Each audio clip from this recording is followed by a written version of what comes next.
Сайн байцгаана уу хүн үзэгчдээ. Өнөөдөр манай Defacto нэвтрүүлгийн зочноор Чех улсын, олон улсын Чех улсад төвтэй олон улсын төрийн бус тусламжийн байгууллага болох People in Need нэртэй энэ байгууллагын хөгжил тусламжийн газрыг хариуцсан захирал ноён Mrkvička оролцож байна. Mrkvička, People in Need олон улсын төрийн бус байгууллагын тусламж хөгжлийн газрын захирал. Mrkvička нь утга зохиолын академиг төгссөн ба социолог болон нийгмийн улс төр Чарльз их сургуульд суралцж байсан. Тэрээр одоогийн албан тушаалтаа 2013 оны 3 дугаар сараас ажиллаж байгаа бөгөөд Пин төрийн бус байгууллагын Шри-Ланка дахь суурин төлөөлөгч Афганистаныг хариуцсан мэргэжилтэн Ярилцсан тусламжийн зохицуулагч зэрэг ажлыг хийж байжээ. Mrkvička нь Чех улсын Бүштихрад хотын иргэдийн төлөөлөгчдийн хуралд сонгогдсон ажиллаж байгаа англи, франц, чех хэлтэй.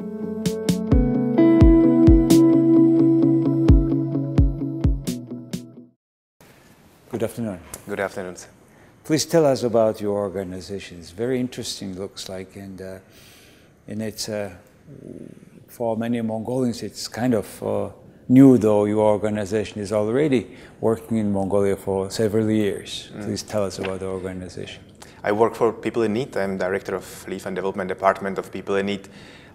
We are based in Czech Republic, main office in Prague, but we work in 21 countries around the world, trying to help victims of the wars, natural disasters, but as well to help people to solve long-term problems.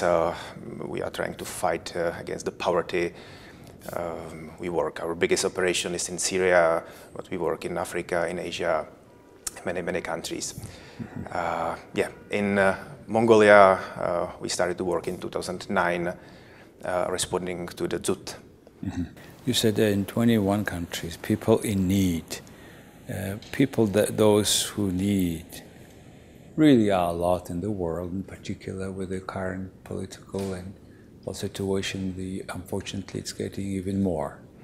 And your organization now working in 21 countries, you said, Mongolia 2009. What is the organization about? Who made it and who is funding and why you are doing that? Beginning of our organization is very closely related with the Velvet Revolution in Czechoslovakia. Now we are Czech Republic. In 1989, when we, or group of people, realized that we are not the victims anymore, we shouldn't perceive ourselves as a victims of bad fortune, let's say, but we can do something for the people around us. We realized that we might have a added value for people who simply were born in the less fortunate places around the globe. And it started in that times. Actually, our organization was initiated, or the first impulse was made by Jaromír Štětina, a journalist in that time. Currently, he is member of the European Parliament, who was reporting from Armenia when the earthquake took place, and he contacted Šimon Pánek, who was the student leader of the Velvet Revolution, in that time known as a capable young man. And these two people initiated People in Need this many years ago. Since then, we developed into medium-sized organization working on humanitarian aid and development cooperation. But we still feel that this spirit or these genes of journalism at the very beginning is important for our work, because we don't offer solutions. Our approach is not to provide the services to the people, with the exception of the wars, for example, but we are trying to gather people together to build the partnerships. And as well, we perceived ourselves as somebody who builds the bridges. For us, it's very important that Czech society and European people understands what we do in the countries where we work, not only Mongolia, but countries like Afghanistan, Ethiopia, Democratic Republic of Congo, or Cambodia.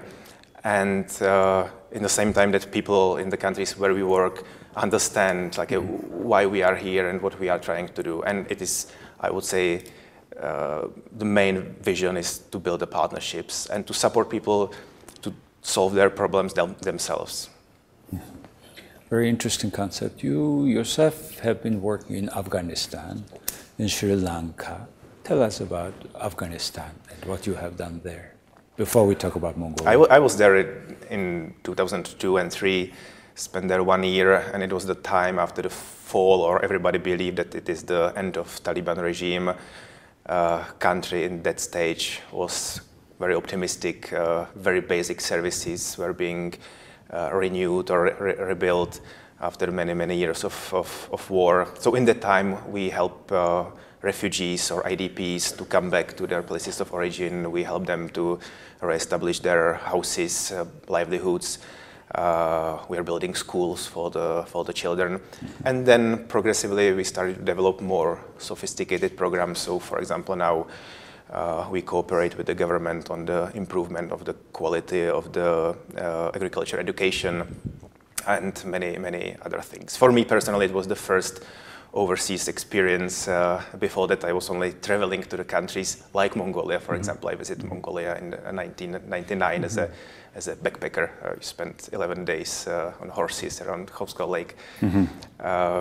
So it was first experience, and I started to like this job, to build the teams. We don't have so many expatriates. We are always trying to build national identity of the operations where we work. So, for example, in Mongolia, we have 2 expatriates and more than 10 employees. I mean, the Mongolians.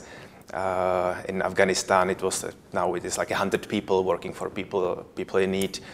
Most of them are, of course, national staff, and this spirit of cooperation and still maybe surprisingly optimism in our teams in Afghanistan, which is maybe difficult to understand for the people who are just knowing the country from the media and from the news, because situation there is, I would say, getting worse and worse. And in Sri Lanka, it was a little bit different story. We started to work there after tsunami hit the country. So it was again reconstruction of the affected places, building the houses, offering people alternative livelihoods, because many people lost their livelihoods permanently as a result of the tsunami. But in the same time, civil war started, so we are dealing with the 2 combined disasters, trying to help IDPs, victims of the war, but in the same time trying to rebuild the country after the tsunami. So you are also cooperating with the Czech government. It's called Development Cooperation. Some of your projects are funded by them initially, and also you are raising otherwise funds to do your missions. So let's talk about Mongolia, what you have been doing, and when and how you're doing it. Actually, cooperation with the Czech government started at the beginning of our presence here. If I don't count the very first response to the Zud in 2009, we established a permanent mission here in 2011, and in that time Mongolia was the priority country for Czech development cooperation. I would say the main reason for that are very close ties of these 2 countries. Many people from Mongolia studied in Czechoslovakia. In the past, many people still speak Czech or Slovak language. I learned that you speak Czech language as well, which was nice and surprising for me. So yeah, there was quite intense, and there is still quite intense cooperation. So in that time, Mongolia was one of the priorities, and Czech government came with the idea to support people living on the countryside and bring them the medical care. So we designed, and actually I came for the first assessment, so I'm as well personally attached to this country, designing the first program on the mobile health clinics. We established these mobile health clinics by the six hospitals in that time. So it was the first project, like a first development project. Second one was on the increasing capacity of the vocational training centers with the aim to diversify income and income generation opportunities for the people again living in the countryside. And since then we started to understand a little bit more this difficult and complex problem of the country, and we are trying progressively to develop our programming. I wouldn't say that we have a solutions, and if I'm saying we, I don't mean only people in East Czech Republic, but mainly people in Mongolia, our team here, and many partner organizations we cooperate with, academia, universities, government, and so on. We are trying to build these partnerships and progressively digging deeper and deeper into the problems and trying to find the solutions. I understand since, as you said, for almost 10 years you are in Mongolia, and since 11 you have an office, and you have in these projects, for example, mobile health clinics. What is the impact of the project? How you see that? Will it continue, or? If you mentioned this mobile health clinics project, so I'm going to see it on ice tomorrow, actually, because I want to have this evidence. But what I know from my colleagues, that all of these 6 facilities are still operational. Mm-hmm. So you have like one immediate impact, which is health services are accessible to the people in the rural communities. But of course there is a vision that this approach could be extended to the whole country, but for that you need a cooperation of the government and other actors. So we can reach many people, but it's up to the Mongolian side to decide whether this will be accepted. Is it like herdsmen calling for medical help, or how does it work? There is as well emergency service, but the main purpose is that these mobile clinics do the regular visits of the SUMs and doing the medical checkups and then referring people to the central hospital. So this is a kind of a car or hospital car? It's actually equipped vehicle, but it's not about, our approach is not just to give somebody the vehicle, but the main thing was to develop a whole approach, to prepare the methodology and cooperate with these hospitals to make this service sustainable. The main thing was that persuade hospitals and government to allocate the funds for the operational costs, because we don't want to just give somebody a vehicle which would then wait for the petrol. Certainly, are you focused on particular IMAG provinces in Mongolia? Actually, we started in Darkhan and Selenge. Now we are focusing on the eastern part, mainly Sukhbatar, where we this year as well responded to the Zud. Okay. When I'm mentioning this response to the Zud, we are only targeting the most vulnerable people. Our intention is definitely not to go against the nature and to provide restocking to all of the affected herders or pastoralists, but our aim is just to identify the weakest, the most vulnerable people who are really endangered by life by these catastrophes. And how you identify them? We cooperate, of course, with the local administration. We have a criteria, for example, female-headed households. There is a criteria of a number of the livestock and a whole set of things. Then these criteria are publicly communicated to the communities, and the selection result is as well communicated. So if people feel that they should be on the list, they can approach us and raise their concerns. Say a person, say a female head of a household is enlisted there and they are coming. What kind of help this project does? It's mainly we are trying to supply people with the feed if they still have animals. That will help them to provide these animals with feed and vitamins just to survive and to cope with the disaster.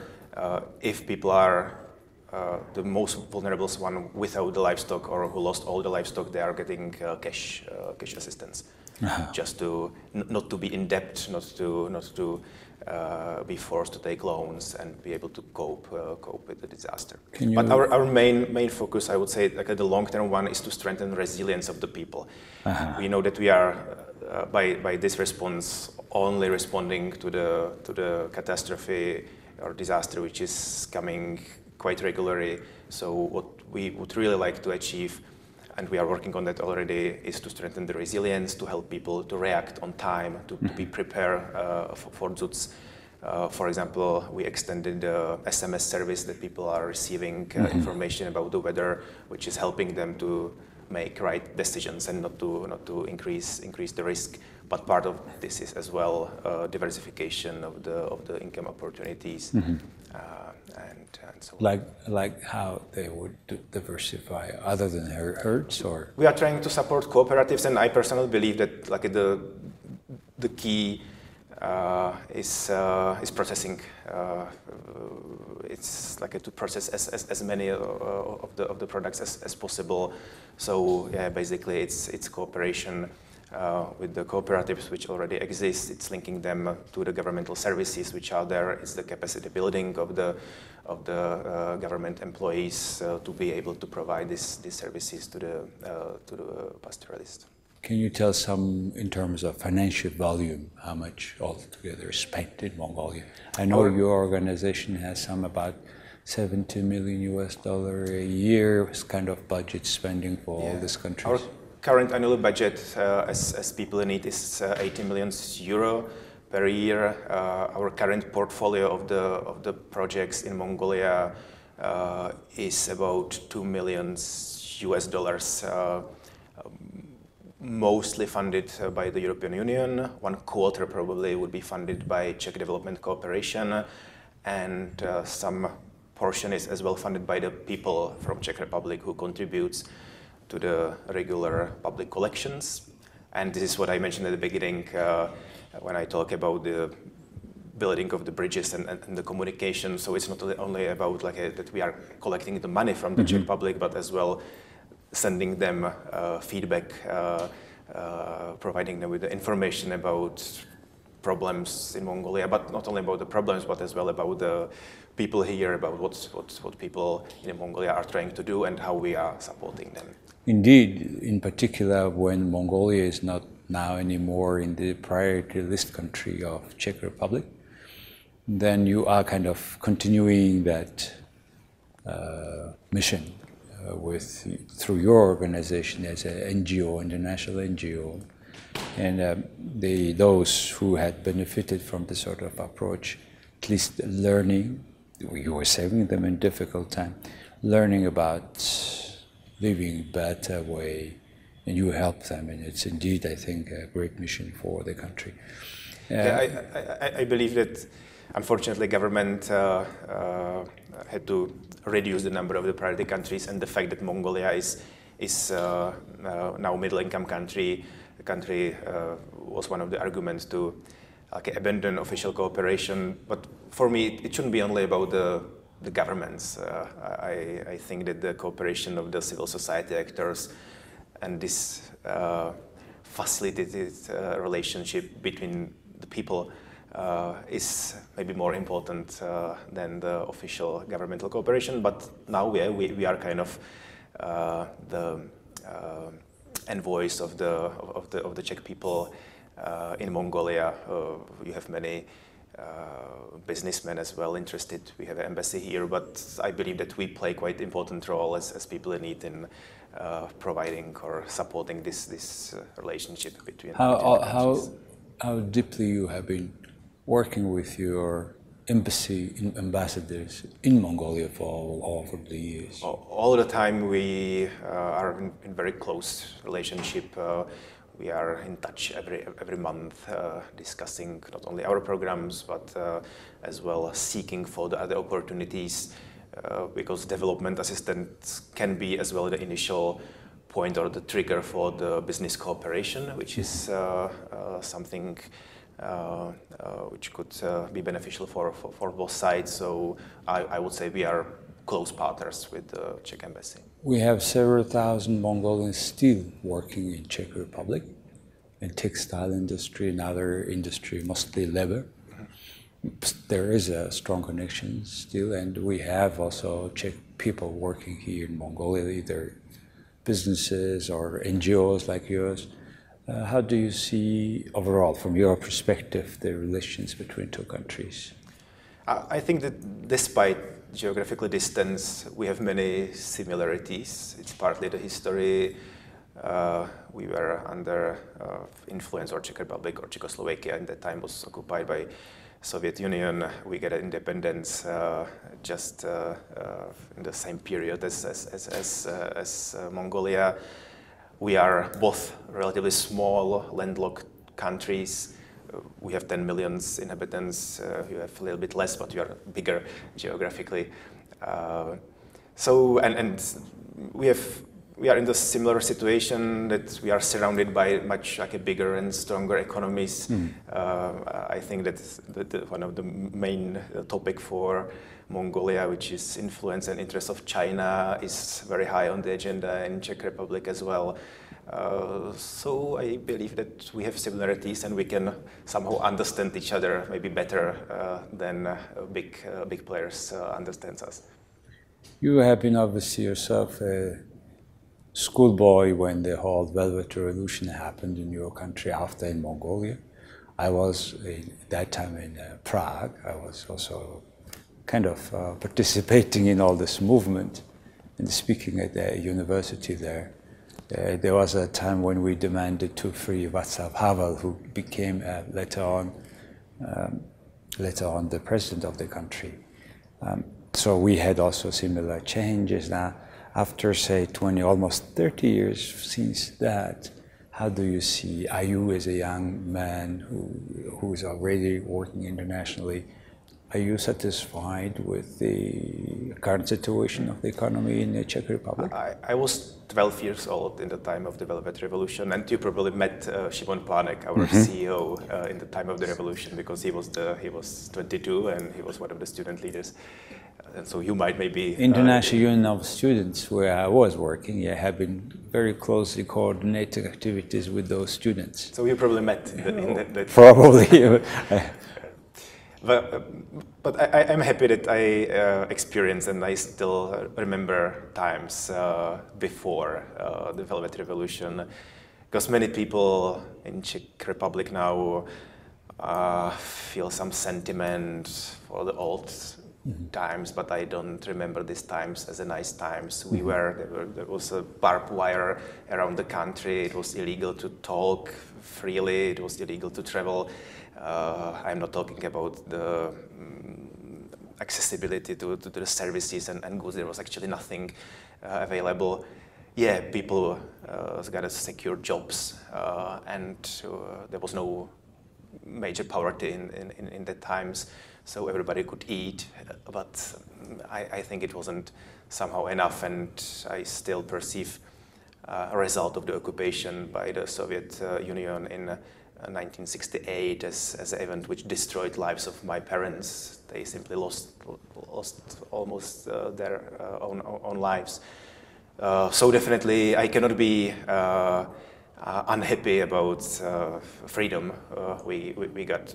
Of course, expectations in that time were that development will be much faster. We believe that we will catch up Germany in 10, 15 years. It's 30 years. We are still not there. I would say it's like 1/2 of the status of the people in Germany if you compare GDP and income and so on. But we are doing quite well. And we still You were freedom. always comparing your life with Germany, also because in 1937, Czech Republic was as strong as almost Germany, one of the largest, strongest economy. Then it went to socialism, like many other countries, collapsed and then went down. Living standard was way behind. Now I saw, a few years ago I visited, I think a lot catching up back. Overall, you said, we were talking about the sentiments of all time. Is a Communist Party of Czech Republic in the parliament? They are in the parliament. They are not that strong, and their preferences are going down, but they are there. And actually, recent development is that populist parties won the elections, and this major party made a deal with the Communist Party, which wasn't possible before. So they are supporting the government. They are not in the government, but the government is there just as a result of the support of the Communist Party, which is, I would say, bad news for us, because it seems that the past is forgotten. In the Soviet Union, after all these changes, they have closed the former Communist Party of the Soviet Union. And the current party had, reborn in a new way. That meaning that they did not, because party had all the structure, infrastructure, money, headquarters, businesses, it all was stopped and taken by the state. Has something happened in Czech Republic? No, it was one of the results of the Velvet Revolution. It was velvet, which means peaceful. There were not many even people injured, or there were injuries, but it was in that time communistic regime. I think under the influence of the what was happening in all Europe, simply felt that there is no reason to fight for their power, so they gave up quickly and peacefully. So it was advantage, and I think it was part of the deal, maybe not the written deal, but deal which was simply somehow done, that there were not there was no ban of the Communistic Party. So their property was not confiscated? Their property was partly confiscated. Yeah, they didn't own the property, so they went down, and slowly they are decreasing. But there are new parties which are kind of replacing them. So I would say that from current perspective, it's not that important whether this decision to ban them and to let them to be re-established, it's not that relevant for us anymore. What is the rate of krona to, say, dollar today? It's 22 Czech crowns. When I was 20 years ago in Mongolia, it could be 42 in that time. So it's slightly better. Yeah. Oh, well, no, at my times, it's late 80s, it was 22 as well. So they're just surprising. The only country where you kept that relatively very strong, the most was 80% higher. We're now back, and what is the secret of that? It was because so much integrated, or why? Just curious. I don't know. I would say that our economy is doing relatively well. We have almost zero unemployment now, and thanks to the close trade relationship with the European Union, it's our advantage that we have nearby the neighbors who can buy the products from us. There is very strong car industry in Czech Republic, so we are doing quite well. Only question is how well are doing the people, and now there is a new wave of the increase of the salaries, even of the poor population, which is good. What is the average salary now about? Average salary would be a little bit over 1,000 euro. Over 1,000 euro. Well, so 1,200 also dollar. Yeah, something. That's why Mongolians go and work, because here is around 400 US dollars, so 2 or 3 times. And in Germany, it will be not surprising. In Germany, even more. Twice or 3 times more than in Czech Republic. My almost final question is about you. Why you have decided to be a development partner? My story is quite simple and straightforward. I was traveling a lot. I know that I like different cultures and meeting the people. So actually it was my first motivation to combine this hobby with certain job, because I realized that I have to do something. I was having different jobs before, but this was kind of my dream job. So I started. I wasn't motivated that much by helping people. It was always more about being in touch, in relationship with other people, with other different people from different cultures. And we have it in people in need. That if somebody tells me I'm doing this just to help those people, I think it's not the right approach, because you can as well harm people by goodwill and this effort to help them. So for me, it's about like to understand them, to establish a relationship, and jointly find what could be done. Exactly, that's what about partnership, friendship, and I think that's why this kind of help and your approach will make a long-lasting friendship, which is so important at the time, in particular where we have more people making enemies every day in this world. And it's a very interesting job you're doing. Yeah, Thank you so much. Indeed, and I'm happy that I can visit people like you and countries like Mongolia as a part of my job. Thank you so much. Thank you. За эрхэм хүнд үзэгчдээ, өнөөдөр манай Defacto нэвтрүүлгийн зочноор Чех улсын People in Need олон улсын төрийн бус тусламжийн байгууллагын хөгжил ба тусламжийн газрын дарга ноён Mrkvička оролцлоо. Их баярлалаа.